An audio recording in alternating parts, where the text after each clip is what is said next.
Hey guys, how's it going? Vinyl update number 2 with some. I got 6 records here that I picked up over the last week or so, probably 2 weeks. A lot of it, one from a actual record store by my house that I check out, and the other from I picked up 2 from Best Buy, which is kind of interesting. I didn't even know that they had vinyl.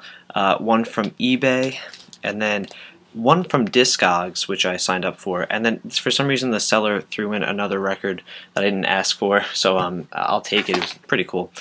So I'll get right into it. The first one I picked up off of eBay. I think it was for $10.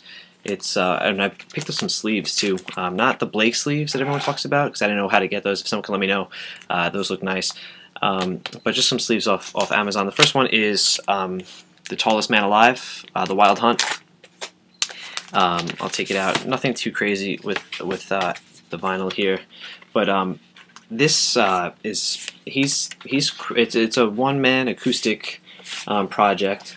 I'll show. I know a lot of people show the little label, Tallest Man Alive, Tallest Man on Earth. So yeah, he's quickly becoming my favorite, artist right now. It's a solo project from I forget his last name. Yeah, see, it doesn't even give his name on the back. It's just it gives the band credit.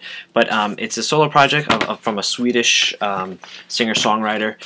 He's kind of folky. I read about him online, and he takes a lot of inspiration from Bob Dylan, and he actually sounds like Bob Dylan. I had it on. My dad asked if it was Dylan, but it's not. He is just really acoustic folky folk. So picked him up. I actually learned about him on Pitchfork. They had their top albums from the last I think 15 years or so. And he was on there. He was probably about 180, and this album was on there, so I checked it out. It's just an awesome record to listen to, especially in the fall. Just I don't know. It's beautiful. He has several albums and several EPs that I'm going to try and pick up as well. But this is my introduction to him, and I love it. Next up is Radiohead's The King of Limbs. I'm trying to pick up all as much Radiohead stuff as I can. This is a 8-track album.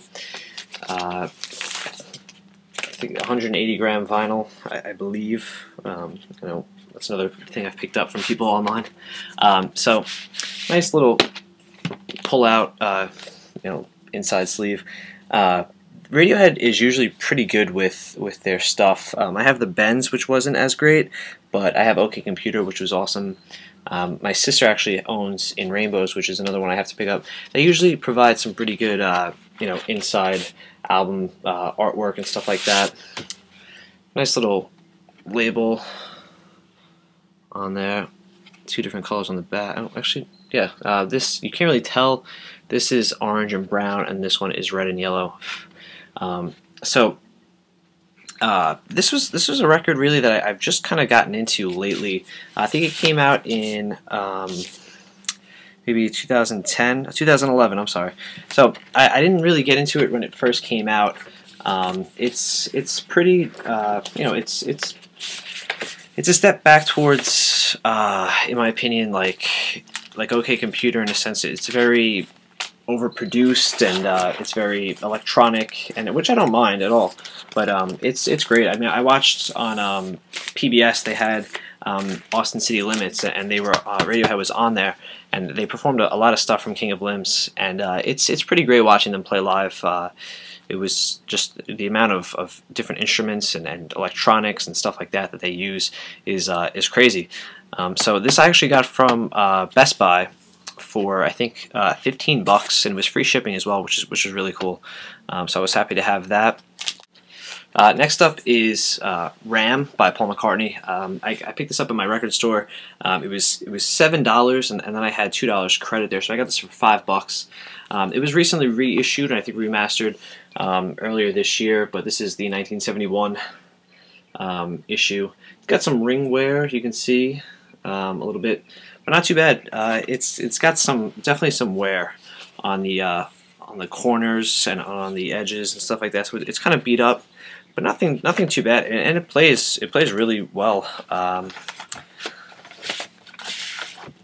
Inside sleeve, it's pretty cool. It has you can enclose some stuff to get some goodies, and then on the back it has the Warner Brothers artist lists, and some of them are pretty good.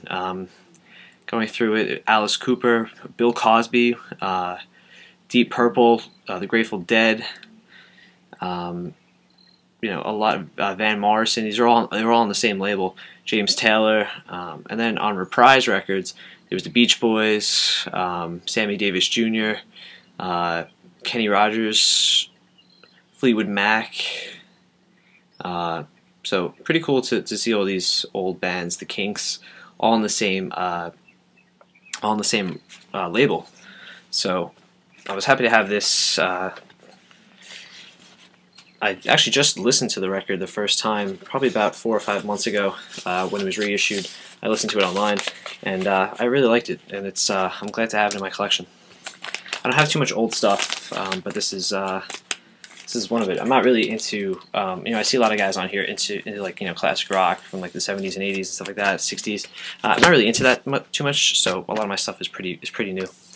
This is the band that I ordered something off Discogs, and for some reason along with that album came this album, and if anybody I popped it in, and it wasn't really for me, but if anybody has any information about it, I think they're called a Faulty Chromosome, and I think the album is called Craving to Be Coddled, So We Feel Fake Safe.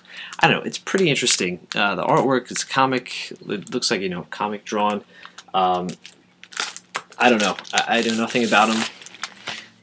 It's a double LP, but the one reason I'm glad, and it also came with a comic book, which is crazy. The cool thing about it though is the vinyl itself is yellow, which is nice. But yeah, I don't really know too much about it. If anybody has any information about the album, about the band, about anything about them, and this one is I didn't even look at this last night. This is a clear blue, which is pretty cool. So I don't know. I popped it in last night, and it wasn't really for me. At least the first track. So I might give it another shot. But if anybody knows anything about a Faulty Chromosome, please let me know in the comments, and maybe I'll check it out, or I don't know, maybe sell it on Discogs or something. I don't know nothing about them. Next up is Conor Oberst from Bright Eyes. His self-titled album. This features Cape Canaveral, Sausalito, Get Well cards, some other good stuff. I really like this record. So I like some tracks more than I like others, but I guess that's how it's going to be for everything. All the lyrics on the inside, it opens up. It has also an inner sleeve with some artwork on the back. He recorded this in Mexico, so maybe this is some type of Mexican reference. I'm not sure. And then a pretty simple vinyl. Pretty sure it's 180 grams because it's pretty thick. This is on Merge Records. The thing what kind of bothers me about Conor Oberst when he releases self-titled stuff, it sounds a lot like Bright Eyes, and that's really not a bad thing. But usually if you're gonna do some solo work, essentially Bright Eyes is basically his thing, and he has people playing his songs live and on records. But it's just kind of like try something new in a sense. So it sounds a lot like that, and same thing with Tom York. And again, I love his solo stuff, but it sounds a lot like Radiohead. So I don't know, so as I get a message. And last but not least, this is the album that I actually did order off of. I got Bright Eyes. I got the Conor Oberst record off of Best Buy as well for I think about $15. And last but not least, this is the album that I actually did order off of Discogs. A huge fan of his. It's Bon Iver. Blood Bank EP. I do have For Emma Forever Ago, and my sister has the self-titled 2011 album, or 12. I think it may have came out 11. This is on Jaguar. I really like it. It's a 4-track EP. Comes with a lyric sheet. These are yeah. See, this came out. This is from 2009. The vinyl itself. It's I'm not great with lingo. It's a 45 or it's 45 RPM. But yeah, I really like it. It's right in between his Forever Ago stuff and his self-titled. So it's a mix of you know, some band and some just acoustic stuff, which I do prefer his acoustic stuff, but he's just great to listen to.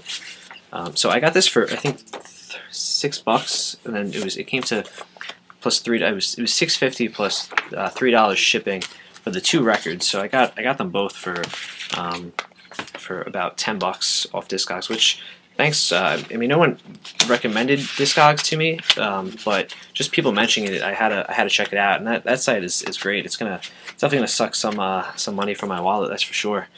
So that's it, guys. I was thinking about posting a CD collection. I've seen some people do that. I know it's a vinyl community, but you know, I guess everyone listens to CDs as well. So I might be posting that. I have some other stuff on the way, but didn't want to wait too long to make too long of a video. So thanks a lot, guys, for watching. And if you have any recommendations based on the stuff that I picked up, please let me know in the comments. I'll talk to you soon.